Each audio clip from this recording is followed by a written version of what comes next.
Madam President, I've come to the Senate floor time and again and said to my colleagues that disaster relief funding is absolutely urgently needed. Today, the future of government funding is imperiled right now in the House, and the future of disaster funding is still unknown in the Senate. And let me be clear, there are families across America, in Vermont, and in communities impacted by natural disasters all across our country that need us to help, and they can't recover without us. FEMA's Disaster Relief Fund is running out of money, forcing FEMA to function on what is essentially reserve funding. This is no fault of FEMA's. It's all a result of the catastrophic weather events that have been occurring rapidly, frequently throughout our country and in Vermont. This past year and a half has brought brutal floods in Vermont and terrible fires, hurricanes, and tornadoes across our country. Louisiana right now is bracing for the worst as Hurricane Francine moves on shore. And our prayers in Vermont are with the people of Louisiana. We know their heartbreak and their pain right now. These communities, and it's especially the case with rural communities, cannot weather these storms alone. Some of those that are hardest hit are being financially destroyed. It's a function of the effects of climate change. And those communities don't have the resources to dig out, make repairs, and rebuild in the resilient way required for the future. They can't handle a 100-year flood, and many in Vermont have had 2 100-year floods in a year, in some towns even 3 in 12 or 13 months. Madam President, it's very important that disaster aid be flexible. We can't expect our communities, and it's from Vermont to Mississippi to Hawaii, we can't expect them, those that are ravaged by disaster, to fight this fight alone. The entire country has been hammered by climate change and by these weather events. We need, in addition to the supplemental funding for the Disaster Relief Fund for FEMA, we need flexible funding, which is available through the Housing and Urban Development's Community Development Block Grant Disaster Recovery Program. The CDBG DR program is a great example of how aid can be controlled by communities because there's so much more flexibility with that fund. Our Senator Schatz of Hawaii, as chair of our Appropriations Subcommittee on Transportation, Housing, and Urban Development, is leading the push for this funding, and I join him in that effort. Also, Madam President, the experience I've had visiting communities, visiting farms, visiting businesses, and visiting Vermont homeowners immediately following our state's flooding has given me, number one, enormous respect for Administrator Criswell.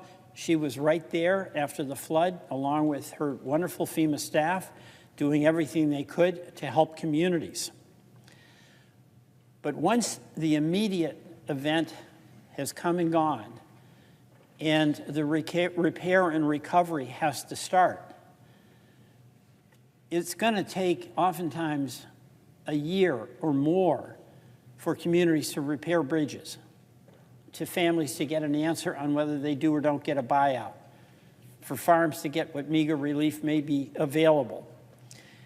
And what we've seen is that at that point, the centralization of decision-making authority and responsibility with various FEMA offices located around the country, and the FEMA office in charge of Vermont that has to make these decisions about yes or no on moving forward on a bridge or a buyout, things that are really crucially important to Vermonters, to our local governments, to our homeowners, is in Puerto Rico. And what I've seen is that the energy and the effort and the resources and the talent is at the local level. So if you're on the select board in Lyndonville, you've got the responsibility to your voters to get that bridge fixed. you actually know who the best contractors are. You know how to get it done. But the way it works right now, those decisions about moving forward on a recovery project are made in a distant location. I've talked to many of my colleagues about a similar aftermath of the original event. The immediate aid is provided, but then when you're talking about a contract, you're talking about implementation, the reality is we've got to have, in my view, much more local control, much more local responsibility, and much more local capacity with the resources that are available through FEMA. It means that decisions will be made sooner, the work will be done in a more cost-effective and efficient way. I raise that because I am talking to colleagues who have had similar experiences, some in states that are Republican-led, some Democratic-led. It really doesn't matter. It's about trying to get that authority at the local level so that the local people, whether it's Mississippi or Vermont, have much more authority, responsibility, and capacity to carry out those very, very needed repairs. So that'll be something I will be inviting my colleagues to work with me on. This last summer, I spent a good deal of time, Madam President, traveling to the flooded communities, and there's too many of them in Vermont, to see what has happened to our homes, our small businesses in farms, to roads and bridges that were washed out.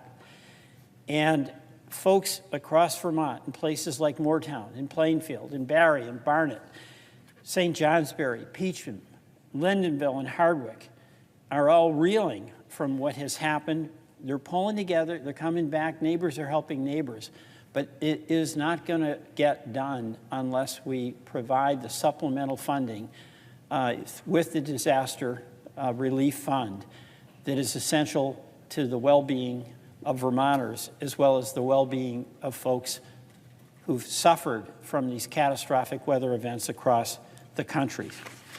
Vermont will hang in, but we do need help, and we're ready, as we always have been, to help others. Madam President, thank you, but before I conclude, I'd just like to make a remark about a word of support for the judicial nominee for the Vermont District Federal Court, whose nomination the Senate will be voting on shortly. And we're going to be hearing from my senior senator colleague, Senator Sanders, but I just briefly wanted to add my own acknowledgement of the extraordinary person that Mary Kay Lanthier is. She's got a lifetime commitment to public service. She comes from a very small town. Her dad, in Fairhaven, Vermont, her dad was a roofer, slate, worked in a slate quarry, did slate on roofs. Her mom has been a lifelong head of, she's the postmaster in Fairhaven. And Mary Kay grew up in this small town and has small town values of service, modesty, humility, and she's incredibly accomplished as a person. I believe she will be an excellent judge serving the state of Vermont. With that, I yield.